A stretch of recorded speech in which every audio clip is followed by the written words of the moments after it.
तो दोस्तों हर इंडस्ट्री की अपने चैलेंजेस अपनी अपॉर्चुनिटीज़ होती हैं।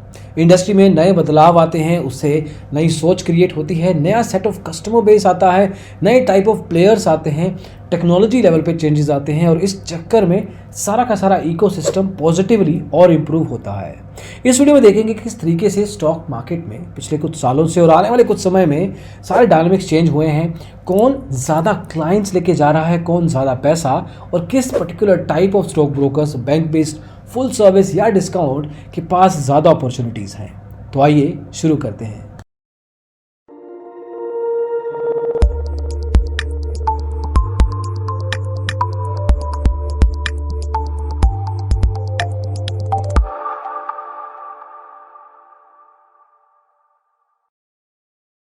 तो दोस्तों कोविड के चक्कर में, कोरोना के चक्कर में ज़्यादातर इंडस्ट्रीज़ में प्रॉब्लम थी, बंद थी, नुकसान हुआ। लेकिन स्टॉक मार्केट एक ऐसी इंडस्ट्री थी जो खड़ी रही, थोड़ी बहुत मार्केट गिरी लेकिन प्रॉफिटेबल भी लेवल पे लेके आए अपने इन्वेस्टर्स को। लेकिन ओवरऑल लेवल पे कोई प्रॉब्लम नहीं हुई, मार्केट चलती रही, स्टॉक मार्केट रोज़ खुलती थी, प्रॉफिटेबल रही प्लेयर्स के लिए, प्रॉफिटेबल रही ट्रेडर्स के लिए भी। 2021-22 में आने वाले समय में इसी तरीके का ट्रेंड देखने की एक तरीके से अपॉर्चुनिटी है। मतलब 2021-22 के फिस्कल ईयर में भी प्रॉफिटेबिलिटी देखी जा सकती है। ये प्रॉफिटेबिलिटी के सामने कुछ रुकावटें भी आएंगी, जैसे इंट्राडे मार्जिन का प्रॉब्लम चल रहा है जो हम काफ़ी वीडियोज़ में कवर कर चुके हैं। उसके बारे में भी देखेंगे क्या आने वाले वीडियोज़ में कि किस तरीके से वो एक शेप लेगा। लेकिन ऐसे सिचुएशंस, ऐसे नेगेटिव लेवल की प्रॉब्लम्स भी मार्केट में आने के बावजूद एक प्रॉफिटेबिलिटी लेवल का स्पेस देखा जा रहा है। लेकिन इस सारे बदलते ट्रेंड में डिस्काउंट ब्रोकर्स ज़्यादातर मार्केट शेयर खींच रहे हैं। बैंक बेस्ड स्टॉक ब्रोकर्स जहां थे वहीं हैं, लेकिन ज़्यादातर नुकसान हुआ है ट्रेडिशनल स्टॉक ब्रोकर्स का, जो फुल सर्विस लेवल पे अभी भी सर्विस प्रोवाइड करवाने की कोशिश कर रहे हैं। इसके अलावा ओवरऑल लेवल पे भी रिटेल इन्वेस्टर्स की बढ़ोतरी ही हुई है। इसके बहुत सारे रीजंस हैं। टेक्नोलॉजी की इंप्रूवमेंट हुई है, यूज़र फ्रेंडली प्लेटफॉर्म्स है, ब्रोकरेज में कमी आई है, लोगों के पास समय ज़्यादा हो गया है, पैंडेमिक में घर पे थे तो स्टॉक मार्केट ट्राई करते हैं, तो ऐसी भी चीज़ें हुई। उसके अलावा बाकी के जो ऑप्शंस होते हैं, चाहे रियल एस्टेट उठाएं, चाहे आप डिपॉजिट्स उठाएं, वहाँ पे भी इंटरेस्ट या रिटर्न कम हुआ है। चलो अब बातें बहुत हो गई, नंबर्स की बात करते हैं। अभी आप एक टेबल देखेंगे स्क्रीन पे। अब इस टेबल पे आपको ये दिख रहा है कि मार्केट शेयर एक्टिव क्लाइंट्स का किसके पास ज़्यादा है। पिछले अगर हम 4-5 साल में देखें तो 2017 में डिस्काउंट ब्रोकर्स के पास 7% मार्केट शेयर था, अभी 45% मार्केट शेयर हो गया है। मतलब ऑलमोस्ट 7 गुना यहाँ पे इम्प्रूवमेंट आई है। लेकिन 63% मार्केट शेयर हुआ करता था ट्रेडिशनल ब्रोकर्स के पास, वो 63 से 33% रह गया है, ऑलमोस्ट आधा हो चुका है। बैंक बेस्ड स्टॉक ब्रोकर्स 30 से लेके अभी 22 पे चले गए हैं। तो ये मार्केट शेयर की बात हो रही है कि किसके पास एक्टिव क्लाइंट्स आज की तारीख में ज़्यादा है और ये ट्रेंड किस तरह से चेंज हुआ है। तो 2017 से लेके आज तक अगर देखा जाए तो मेजरली जो बेनिफिट हुआ है वो डिस्काउंट ब्रोकर्स का हुआ है। अब इसको थोड़ा और डिटेल में देखते हैं। ये कहते हैं ना कि devil is in the details. थोड़ा सा और डिटेल में जाके देखते हैं कि ये ज़्यादातर बढ़ोतरी कितने प्रतिशत से हुई है, कौन से टाइप ऑफ ब्रोकर्स में। अब यहाँ पे एक दूसरे टेबल में देखेंगे अगर आप, तो डिस्काउंट ब्रोकर्स ने 2020 में 75 और आज की तारीख में भी 75% ईयर ऑन ईयर इंक्रीमेंट देखा है अपने क्लाइंट्स में। तो अब ये मार्केट शेयर नहीं है, कितने प्रतिशत से मार्केट शेयर बढ़ा है या क्लाइंट्स बढ़े हैं वो बता रहा है।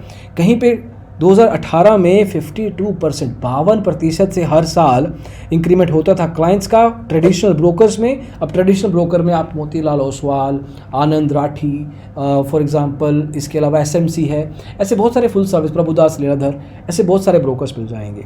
लेकिन डिस्काउंट ब्रोकर जिसमें ज़रोडा, 5 पैसा, आजकल एंजल ब्रोकिंग भी है, देन यू हैव फायर्स, इसके सारे बहुत सारे डिस्काउंट ब्रोकर्स आ जाएंगे आप स्टॉक्स। तो वो 75% के हिसाब से अपना इंक्रीमेंट देख चुके हैं। बैंक बेस्ड स्टॉक ब्रोकर्स 13% के साथ हैं, गिरावट इनमें भी आई है। तो इसमें आप Kotak securities, HDFC securities, ICI securities, इनको लगा सकते हैं। लेकिन ज़्यादा क्लाइंट होने का मतलब ज़्यादा रेवेन्यू नहीं है। ज़्यादातर जो फुल सर्विस या बैंक बेस्ड स्टॉक ब्रोकर होते हैं वो ब्रोकरेज ज़्यादा चार्ज करते हैं। जो डिस्काउंट ब्रोकर हैं वो वॉल्यूम पे खेलते हैं, उनके पास ज़्यादा क्लाइंट्स होते हैं लेकिन ब्रोकरेज ऑब्वियसली वो कम चार्ज करते हैं। अगर हम रेवेन्यू कि पैसा किसके पास है वो ज़्यादा देखें ध्यान से, तो 2018 में 17% मार्केट शेयर डिस्काउंट ब्रोकर के पास था, आज की तारीख में वो 30% है। तो 100 में से 30%, 100 रुपये अगर कमाया स्टॉक ब्रोकर के स्पेस में 100 रुपये कमाया गया तो 30 रुपये आज की तारीख में डिस्काउंट ब्रोकर की जेब में जाता है, 40 रुपये बैंक बेस्ड स्टॉक ब्रोकर और 30 रुपये ही फुल सर्विस के पास जाता है। तो यहाँ पे थोड़ा सा फ्रेगमेंटेशन है, थोड़ा टूटा फूटा स्ट्रक्चर है यहाँ पे, एग्जैक्ट कोई विनर नहीं है, थोड़े से डिफरेंस से बैंक बेस्ड स्टॉक ब्रोकर आगे है, लेकिन ज़्यादा डिफरेंस वहाँ नहीं है क्योंकि वो भी 45% हुआ करते थे जो 2018 में, जो गिर के 40% हो चुका है। तो डिस्काउंट ब्रोकर्स ने यहाँ पे भी इंक्रीमेंट देखा है, लेकिन अभी भी मार्केट लीडर नहीं है। अभी जो डायनामिक्स चेंज हो रहे हैं, डिफरेंस आ रहे हैं, डिस्काउंट ब्रोकर ज़्यादातर क्लाइंट्स और थोड़ा बहुत चेंज अपना देख रहे हैं रेवेन्यू में भी। क्यों है? क्योंकि मिलेनियल्स जो 20 से 30 साल या उससे भी थोड़े छोटे उम्र के हैं, वो जो क्लाइंट बेस है वो ऐड ऑन जॉब होता है तो वो डिस्काउंट ब्रोकर की तरफ भागता है सबसे पहले। क्यों? क्योंकि वहाँ पे ब्रोकरेज कम है, ज़्यादातर अकाउंट ओपनिंग खर्चे कम होते हैं, टेक्नोलॉजी अच्छी होती है, सर्विस एवरेज होती है, रिसर्च वो खुद से कर लेते हैं, पढ़ाई कर लेते हैं स्टॉक पाठशाला जैसी ऐप्स के थ्रू। तो एक तरीके से वो कस्टमर बेस डायरेक्टली इनके पास जाता है। बैंक बेस्ड या फुल सर्विस के पास थोड़ा सा सीरियस इन्वेस्टर या ट्रेडर ही जाता है। अब इस नंबर से आपको समझ में आ जाएगा, जो बैंक बेस्ड स्टॉक ब्रोकर का एवरेज कस्टमर है, जब तक वो स्टॉक ब्रोकर के साथ रहता है उसको 10 से 12 हज़ार रुपये का रेवेन्यू देता है। ARPU एवरेज रेवेन्यू पर यूज़र 10 से 12 हज़ार रुपये है अगर बैंक बेस्ड स्टॉक ब्रोकर है तो। वहीं पे डिस्काउंट स्टॉक ब्रोकर का जो एवरेज यूज़र है वो उसको 4 से 8 हज़ार रुपये की रेंज में वैल्यू देता है। ये क्रिसिल के द्वारा नंबर्स पब्लिश किए गए हैं, ऑफिशियल नंबर्स हैं। तो यहाँ पे आप देख सकते हैं कि 2.5 से 3 गुना का डिफरेंस है इन टर्म्स ऑफ के एक कस्टमर जो फुल सर्विस का या एक बैंक बेस्ड स्टॉक ब्रोकर का है, डिस्काउंट ब्रोकर से ज़्यादा वैल्यू देता है। अब ओवरऑल स्टॉक ब्रोकिंग इंडस्ट्री में और भी शिफ्ट्स आ रहे हैं, ज़्यादातर लोग ऑप्शंस ट्रेडिंग की तरफ भाग रहे हैं और ऑप्शंस ट्रेडिंग ज़्यादातर जिनको थोड़ी बहुत समझ है वही करते हैं। इंट्राडे रिलेटिवली बिगिनर ट्रेडर कर लेता है, हालांकि हम हमेशा मना करते हैं, लेकिन ज़्यादातर वहीं जाते हैं। लेकिन ये मार्जिन रूल के चक्कर में इंट्राडे में टर्नओवर कम हो रहा है, ऑप्शंस में ज़्यादा, तो वहाँ पे भी अब ब्रोकर्स किस टाइप से वहाँ पे सर्विस प्रोवाइड करते हैं ये बेहद ज़रूरी रहेगा। कितना ब्रोकर्स लगाते हैं, कैसी ऐप्स हैं, ये सब ज़रूरी रहेगा। तो दोस्तों, आज तक के जो डायनेमिक्स आजकल जो चल रहे हैं वो हमने इस वीडियो में कोशिश की है कवर करने की।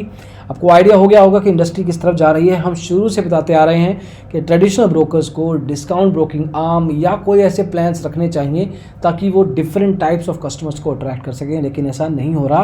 कुछ ब्रोकर्स ने ज़रूर ऐसा किया है, चाहे वो इंडिया बुल्स है, एंजल ब्रोकिंग है, SMC ने स्टॉक स्टार्ट किया है। वैसे बहुत सारे ब्रोकर्स हैं जो कि ये करने की कोशिश कर रहे हैं, लेकिन ऑब्वियसली ऑप्शन भी नहीं है, चॉइस भी नहीं है उनके पास। तो दोस्तों, होपफुली ये इन्फॉर्मेशन आपको पसंद आई हो। इस वीडियो को देखने के लिए बहुत बहुत शुक्रिया। Thank you so much watching the video. Subscribe कीजिए, लाइक कीजिए, शेयर कर दीजिए, क्योंकि नंबर्स को निकालने में बहुत मेहनत लगती है। होपफुली आपको ये मेहनत पसंद आई हो। Thank you so much, bye bye.